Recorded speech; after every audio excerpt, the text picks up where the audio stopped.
essentially a conspiracy, the way in which the Federal Reserve was created. It's given the name of the Federal Reserve to make it sound official, make it sound governmental. But they have, even though it's a violation of the Constitution of the United States, they have complete control over the production of the money of the world's largest economy, and they're owned by a private bank. And they loan money to the United States government and to the private banks and to the high street banks, which then loan it on to the people. So the entire monetary supply of the largest economy in the world, and the same as to here as well, is true, are owned by the private banks. It is not true, I think, to say that the bankers are responsible for everything. It's in the main political failure that has got us to where we are. Don't forget the bulk of the deficit in this country has nothing to do with the banking crisis. Over 50% of it came immediately out of the spending spree the Labour government in the last year of their administration. And it's the politicians that made the mistakes about Greece. It wasn't bankers, it's got nothing to do with bankers, it's about politicians being over-ambitious about how they wanted to run Europe. So I don't want to say anymore, but just to say that there are alternatives. The issue that worries me is if I do not know of another system. I'm not saying that the system we have at the moment is correct, but I do not see how you can get a consensus, not just of people who come here, or people like me who are politicians who think about these things, but how you get that consensus out to the people out there. And I suspect it isn't just by having these sorts of occupying issues. I'll shut up.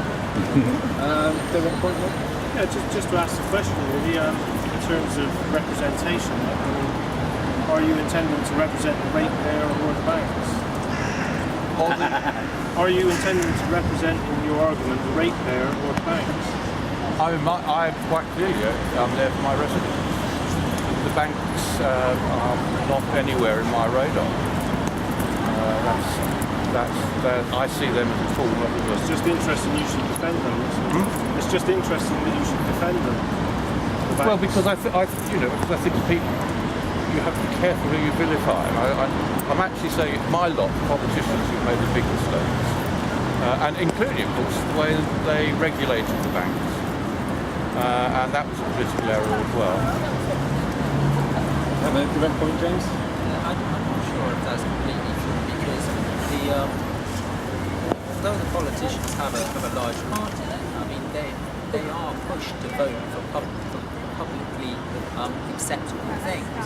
You know, I mean, they go on polls and things like that. You know, if people want to bail out the banks, then the idea is that the politicians come behind them and say, vote for me, I'm going to bail out the banks, isn't it? So, I mean, it's not really the politicians that cause the problem. The problem is